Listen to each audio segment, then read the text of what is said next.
Hello, welcome to the first episode of Fathers United. Actually, let's move this up like that. Welcome to the first episode of Fathers United. I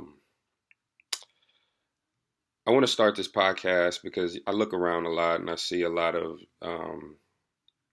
support for mothers and things like that, and I'm all for that. I love my women. I love my mom, my aunties and stuff, but.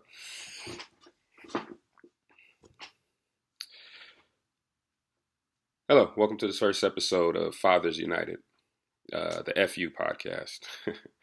uh, I wanted to start this because I just felt like fathers need a place to come kick it and talk and feel appreciated and stuff. It's not really a lot of that outside. It's not really a lot of that for us outside of Father's Day, and really that's it. Honestly, I can't really think of that. And a lot of the time, when I'm online on Father's Day, I'll see like women talking about Happy Father's Day to me, and I can dig, single parents and stuff, but it's a whole different thing. But we'll save that for another episode. Um, the purpose is just to have a cool place to come, listen to some stories, get some inspiration, and get that little bit of go that we need to keep going through the week. Because I know it gets hard for me. I imagine it gets hard for all of you guys. And sometimes I just wish it was something I could turn to pump me up a little bit more. So hopefully this will be that.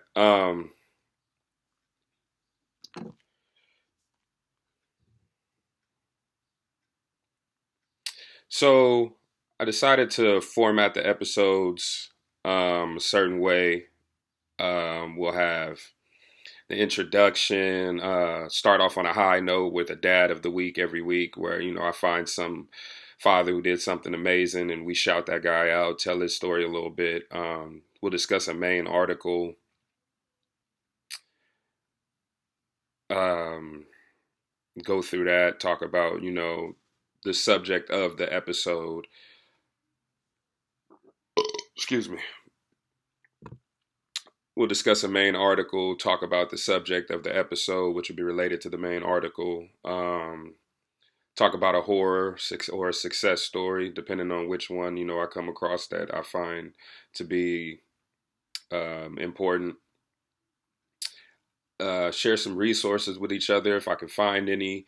And, then outro and talk about the future episode that we're going to do. So, behind me, you see some pictures. Try to have different art up every episode. My nephew drew these right here. Eventually, maybe open up a P.O. box so you guys can send me pictures your kids have drawn. I could throw them up behind us. There's a third one right there, too. He really likes ships and Star Wars. Even Disney Star Wars, unfortunately. But he's a little kid. He doesn't know.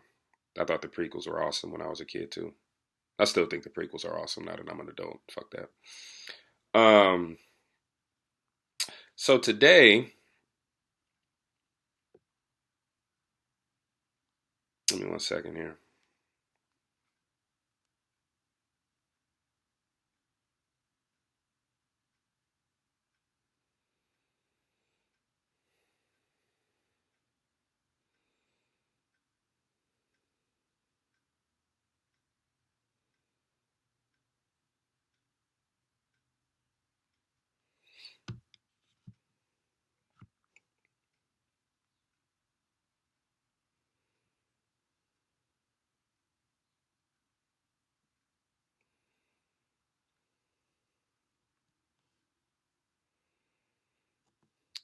So we're gonna start today with a dad of the week.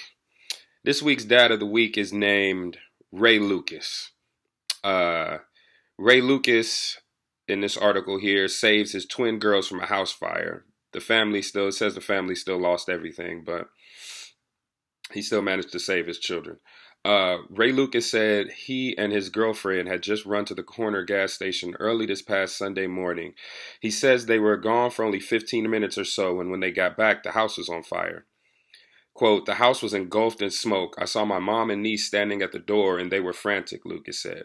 Frantic because Lucas says he knew his twin 18-month-old girls, Milan and Malaysia, were still inside, asleep in the basement, every second a matter of life and death. Quote, I just knew I had to get my babies out, he said. That's what went through my mind. Lucas said he rushed into their East Point home where he and his girlfriend Shian, his niece and mom were all staying before it caught fire. They can no longer live there. You really could see your hand. You really couldn't see your hand in front of your face. I really only found my babies due to my memory, just knowing where they were and knowing how to get them, just from having the same route. Both sweet little girls thankfully made it out, but spent some time in the ICU. Malaysia left with severe burns, but is out of the hospital and can be with her mom, Cheyenne, father Ray, and twin sister Milan, who suffered some smoke inhalation and second-degree burns.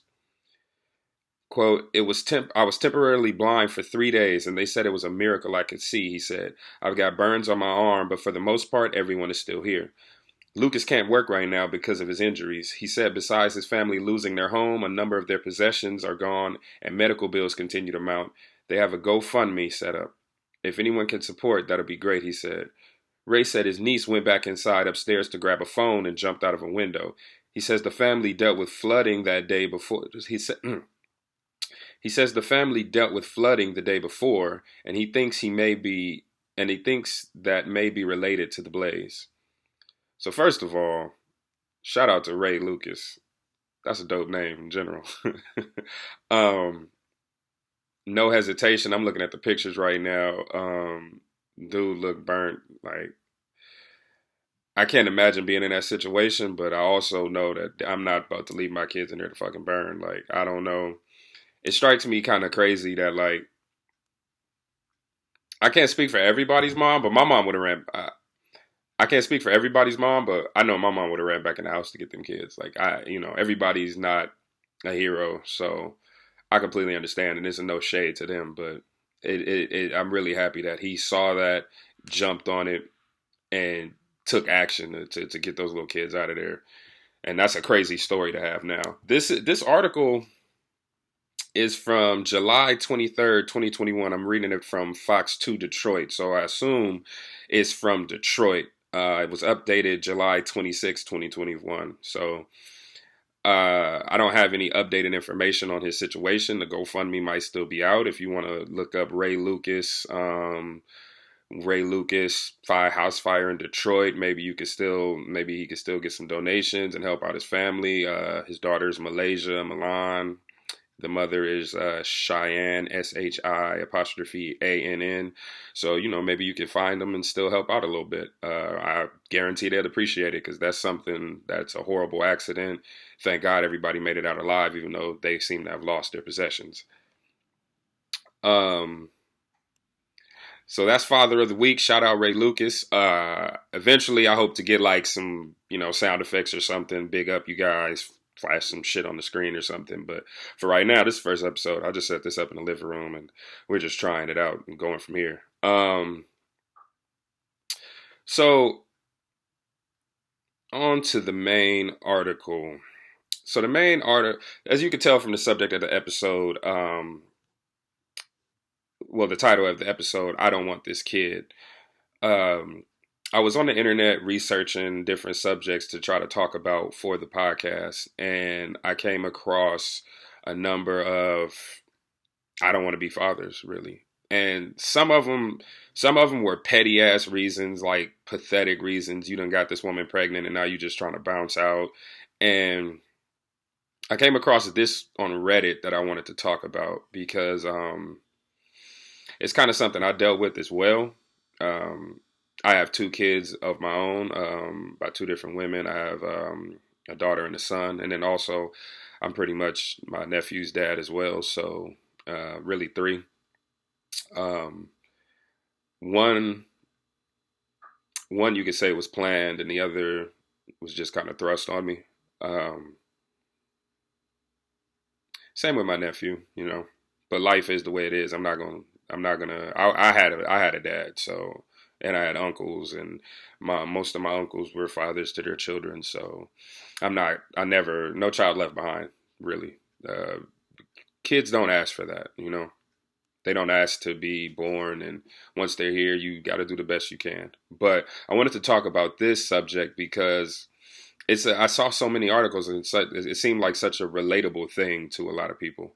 Um, so this is from Reddit slash Off My Chest. It's from about 3 years ago. I'll leave the user posting it anonymous. You probably could search it and find it yourself anyway. The title is, I hate being a father to a kid I never wanted. Same old story we've heard a million times. Condom breaks with girl. I freak out and urge her to get plan B, but she won't. She assures me she's on the pill and I don't sweat it. Later I learned her idea of taking the pill at the same time every day is taking it right when she wakes up, which is different on weekdays and weekends. I've put that fact behind me, although not really. I still get red with rage every day. The mother of my son would absolutely not abort him, but not for moral or religious reasons. All her friends are having kids, and this looked like fun. I tell her in no way do I want a kid, not even close. I don't do kids. I hate them. Well, she has the kid. I try to be a good co-parent. Everyone and my mom tells me, oh, it'll change when the kid is born. Nothing has changed. I don't want a kid. I feel no attachment to this kid. I harbor extreme resentment towards his mother. I hate the courts for making me pay. I hate society for presuming.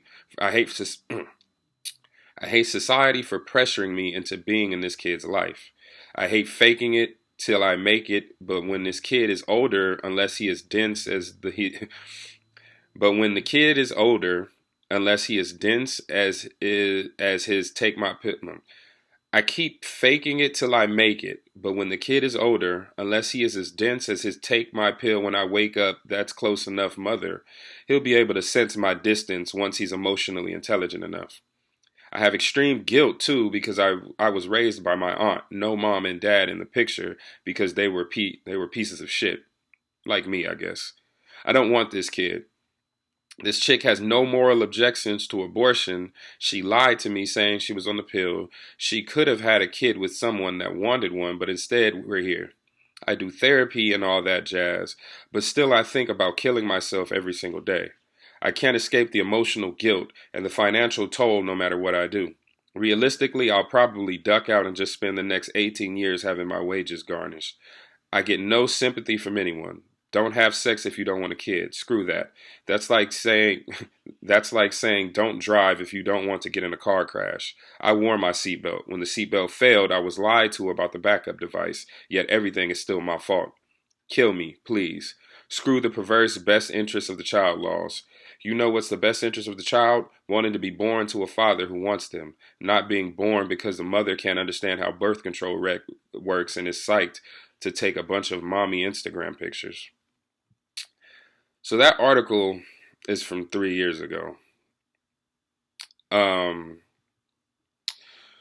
Firstly, I wish there was a way to follow up with this individual to kind of like see how they're doing mentally. The hurting yourself, the hurting yourself part is not going to solve anything at all. That's what I would say, first of all. I won't say we've all been there, but life gets hard, man. Life gets hard, and I've had those thoughts before too, but I'm just not a quitter. Um, I don't believe that anything is put on me more than I can bear. I stand by that. I believe that. And that belief, being raised with that belief by my grandmother and my grandfather and my father, when they tell me their difficult stories, when my grandfather and my grandmother would tell me their stories, seeing my mom and my aunties working and struggling growing up, it's not easy for anybody. And I try to keep in mind that there's just, it's just so much worse for a lot of people. Like, my life isn't the best, but I have a roof over my head. I have the ability to drive to work. I have a job. I try to look at the positives of it all. So firstly, I would say if you're out there, if this reaches you, despite all of that, your family does still love you, even though they put that pressure on you. I would say because they believe they've watched you grow up. They know how strong you are. They believe they know how strong you are, and they believe that this is something that you can do, something that you can something that you can accomplish. I do as well. Fatherhood isn't easy. Parenting isn't easy.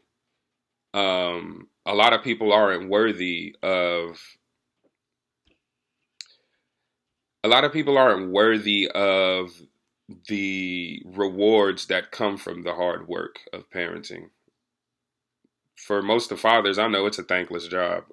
Even myself, right now, having a dad, I have to actively remind myself to thank him for certain things.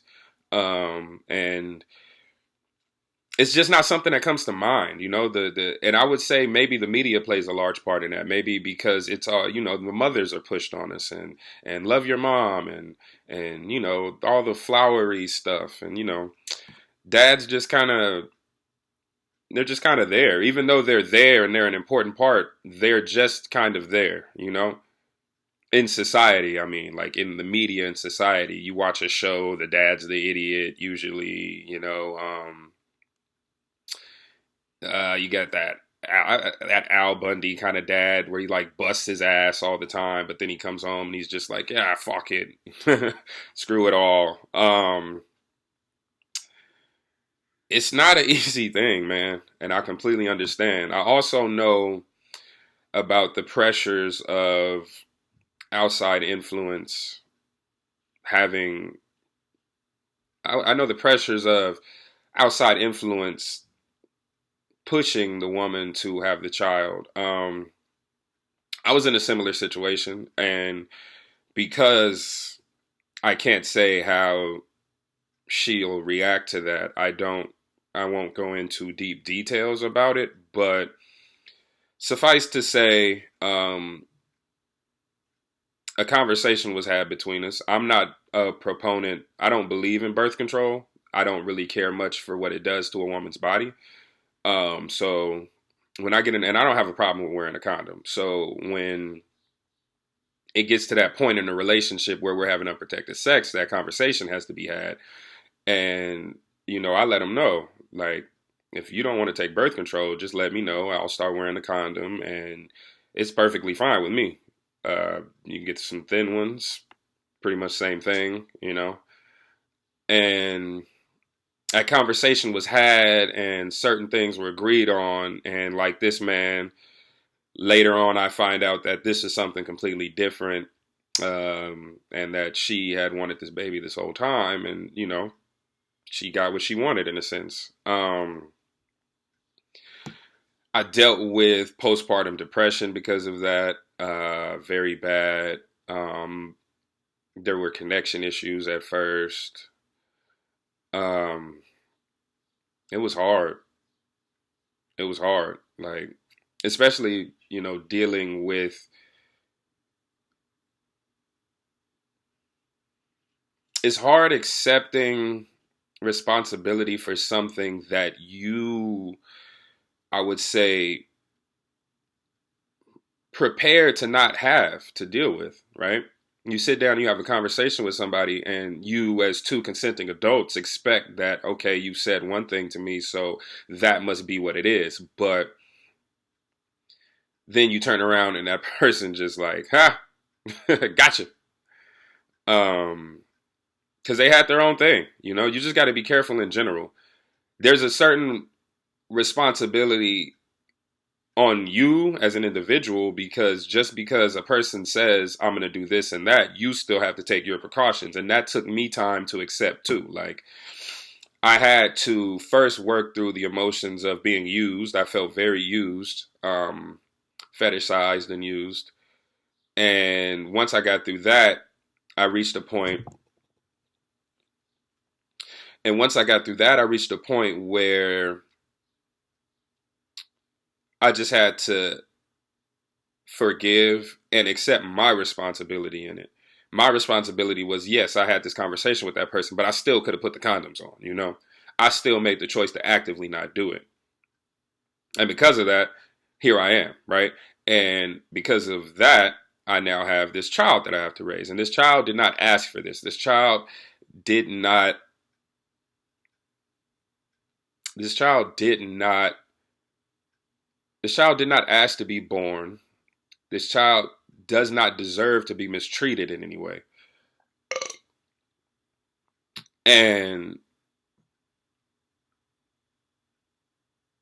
just dealing with that and kind of coming to the realization that it's bigger than me, right? Regardless of how I feel, anything like that, I am not personally, I was not about to let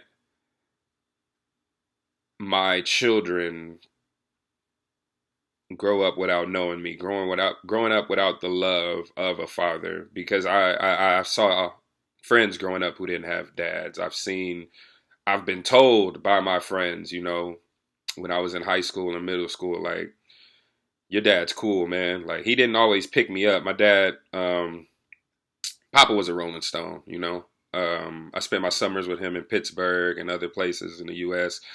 And so he wasn't there to pick me up every day. But when he came through, and he made an impression. And just having people audibly acknowledge that, having my friends without fathers audibly acknowledge that as a young age, really set the tone for me. My dad really set the tone for a lot of things. Seeing how he was with my sister at a young age made me want to have a daughter. That was like one of my little sim life goals. I don't know if you ever played The Sims, but your little character will have like life goals, like become a 5-star chef or fucking be a Power Ranger or something. And then you work towards those goals in the game. And if you accomplish it, your character is all happy and stuff like that. Having a daughter was one of my sim life goals. So when I got that, it was an amazing feeling of accomplishment for me, based upon strictly my father being the way he was with us when we were growing up.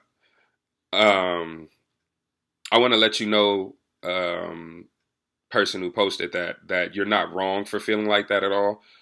Like I said, I dealt with that. You can look up hundreds of articles and Reddit posts that of other men dealing with that same feeling of like, I didn't want this. I'm here now. What do I do? And there aren't. I tried to find some resources. There aren't any.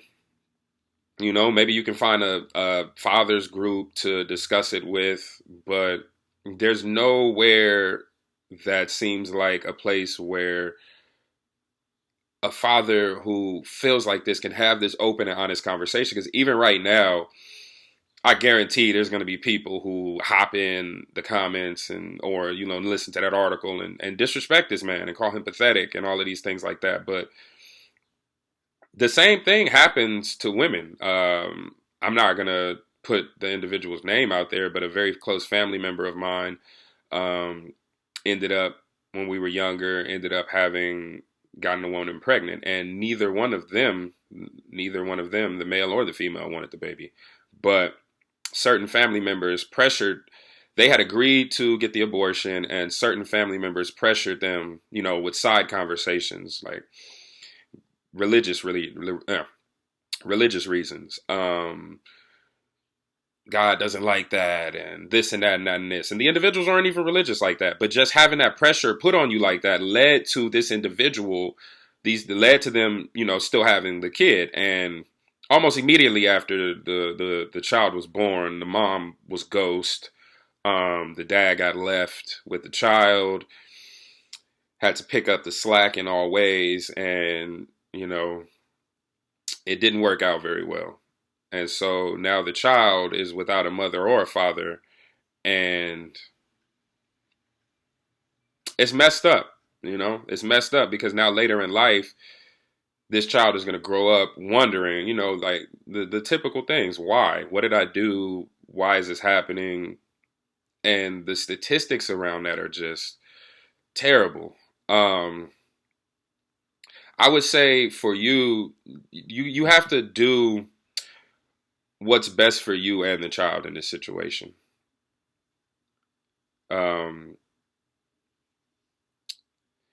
would say you cannot absolutely prioritize the child's health over your own health. I did that at first. I said, fuck it. It doesn't matter that I feel this way. I'm a man. I'm about to just bust this out. I'm gonna hit the ground running and I'm gonna make it happen. And it only got worse. It wasn't until I sat back and took the time to really just accept how I felt, think about how I felt, work with it, talk to some people about it, and really come to some conclusions that I was able to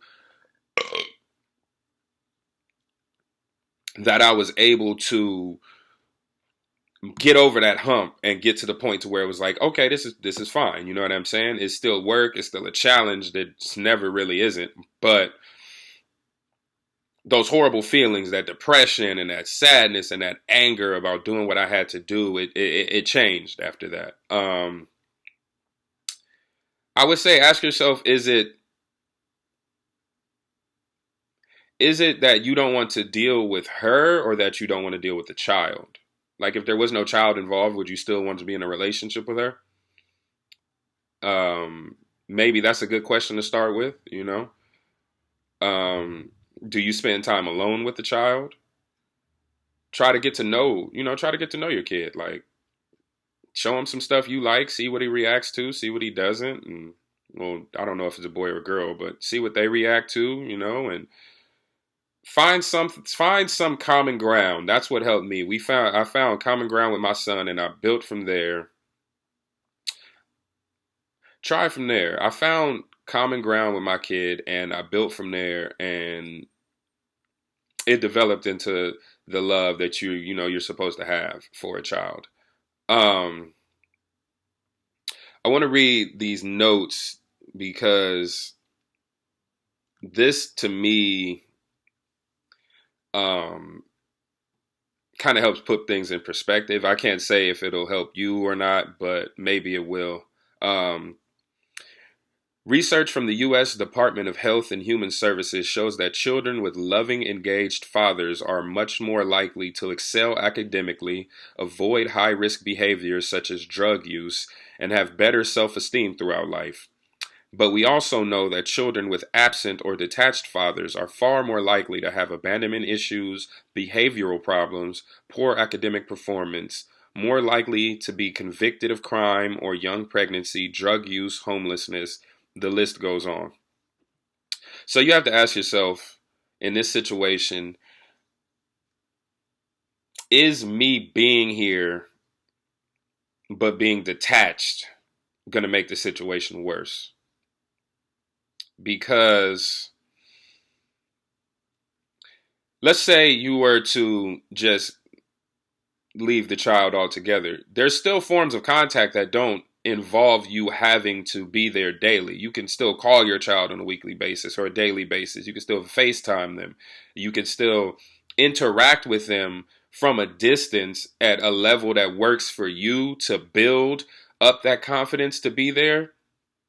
And that might be a better option than you trying to be there every day, but being detached, being resentful towards the child, feeling some type of way, and making this child, even though he might not be old, or he or she might not be old enough, to understand the feelings. They're gonna see and feel that stuff, and like you said, in the long run, and it might be worse off for the child.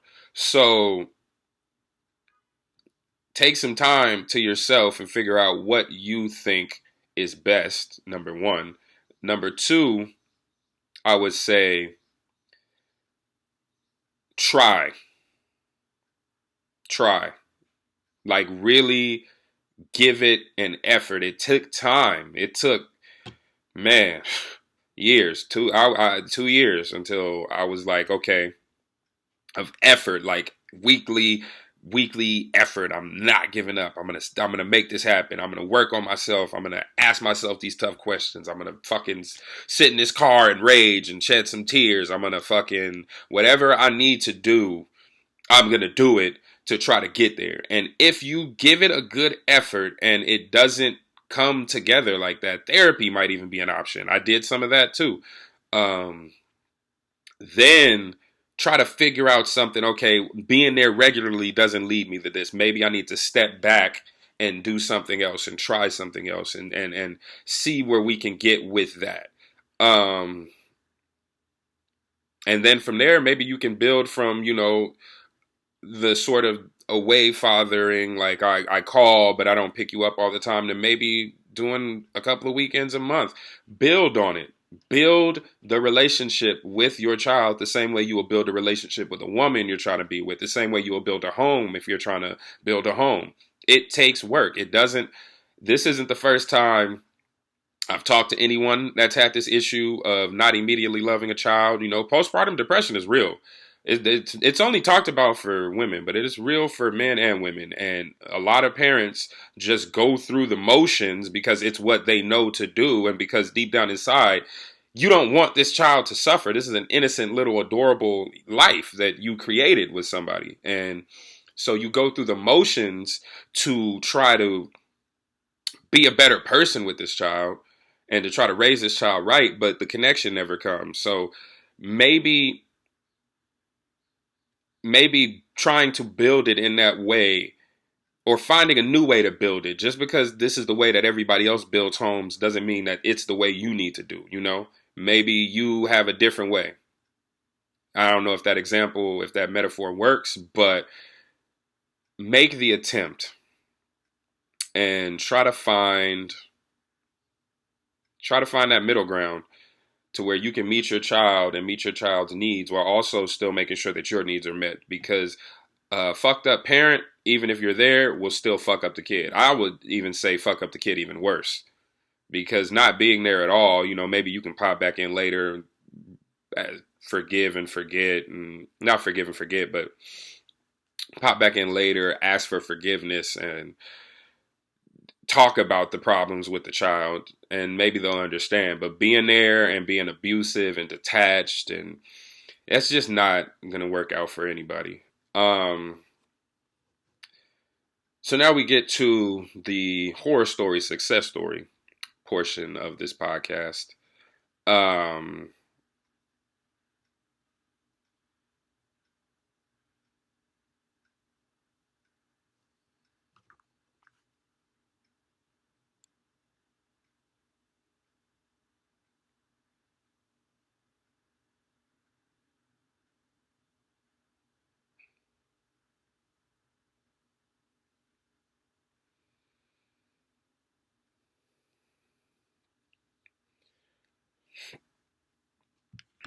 so with that being said, I hope, you know, you find some sort of solace in that. I hope you do not hurt yourself. Do not hurt yourself. That'll just leave the child in an even worse position, wondering where they then, you know, why. And I had a close friend who, because of what he went through in life, ended up taking his own life. And he left behind a wife and 3 kids. And I just, it's just, imagining that is just tough. Rest in peace, Keith. So at the end, I want to do a horror story or success story, where I find something, you know, interesting, and maybe broach a subject with you, not get too deep into it, but just to kind of start a potential interesting conversation in the comments. This is another Reddit post, and I found this one interesting. It comes from the Child Free Reddit. The title is "Consent to Sex is Not Consent to Parenthood." This is, I guess, a statement posed by someone. The poster posted thoughts. I know child-free people have a lot of different opinions regarding this. Personally, I don't think it's possible to be truly child-free unless you see consent to sex separately from consent to parenthood. Because how can one remain child-free if consent to sex means consent to parenthood? I see a lot of women in this sub saying women should have a choice in whether or not they want to be a parent and take on financial parenting responsibilities, since it's the woman's bodies who have to carry a pregnancy. But does that mean men shouldn't have choice in whether or not they want to be a parent or take on financial responsibilities if they get someone pregnant, since it isn't their bodies? This poses an interesting question or dilemma. If men shouldn't have a choice in whether or not they want to be a parent or take financial responsibilities, if they get someone pregnant, how are they supposed to stay child-free, as in free of any and all parenting responsibilities, if they accidentally get someone pregnant? If men should have no choice in whether or not they want to be a parent, Do you think it's right to make child-free men pay child support for children they did not consent to have? I'm not looking for right or wrong answers here. Only discourse. Thoughts and opinions from child-free men and women, as it seems to be a bit of a hot, controversial topic which divides the child-free community. A couple of comments just to go through it. The first one, for me, consent to sex is not consent to parenthood, but everyone has a responsibility to use protection. So if you are having casual sex or don't trust that your partner is using contraceptive, really child-free, then you need to use a condom or do a vasectomy. I don't know how the laws are regarding giving up parental rights and responsibilities in different countries, so I can't say anything about that, but clear boundaries and safe sex should hopefully be enough to not become a dad. Then we have, let's see. I think there are several things to take a look at here. First of all, if you're having sex, you have to properly take care about birth control and protection in general. In my case, I always use condoms until I got the snip, and of course got properly tested afterwards. But in the end, if you're having sex, you're risking something that brings us to the next thing. As a man, there's no right to insist on abortion, so you have to be as careful as possible. So before you're having sex with someone, not only talk about protection, but also talk about your plan if it goes wrong. If a girl isn't on the same page as I am when it comes to this, there's definitely the end of the story when it comes to sex. So, just my brief opinion on it. Consent to sex is not consent to parenthood at all. That's like the movie Knocked Up. Do you think Katherine Heigl and fucking that fat dude, what was his name? I can't think of his name. The voice of Pumbaa. He's a cool guy. Seth Rogen. You think Katherine Heigl and Seth Rogen gave consent after one night stands? One night stands happen all the time.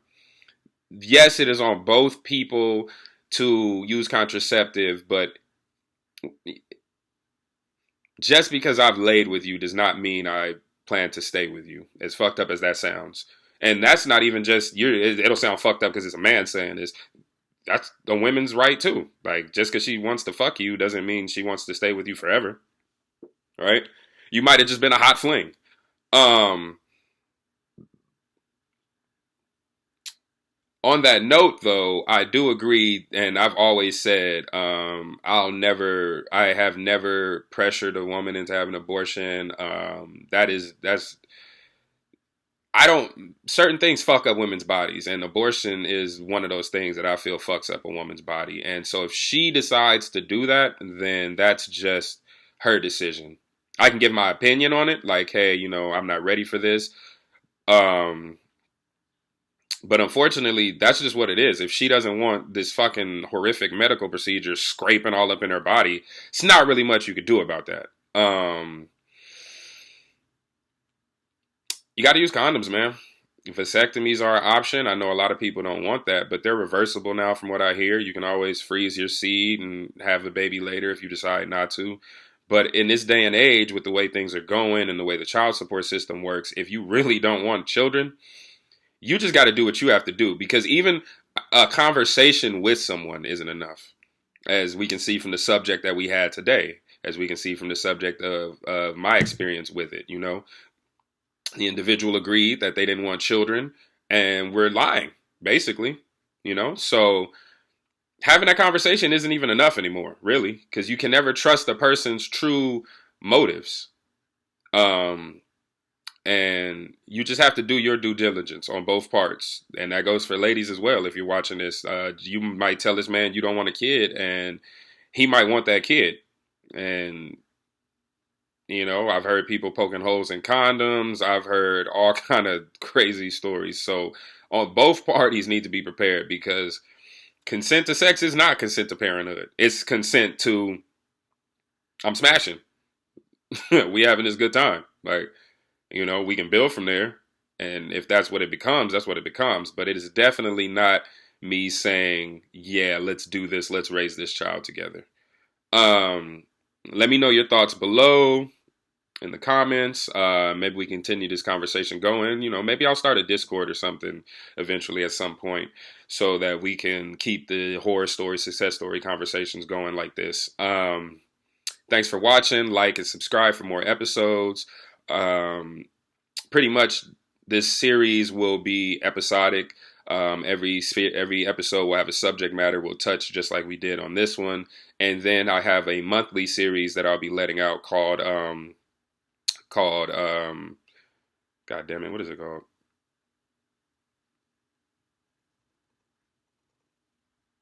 And then I'll have a monthly series that I'll be releasing called Analyzing Fathers, where we'll be looking at pop culture, animation, TV show, any kind of father, and see what lessons we can learn from them and their relationship with their children.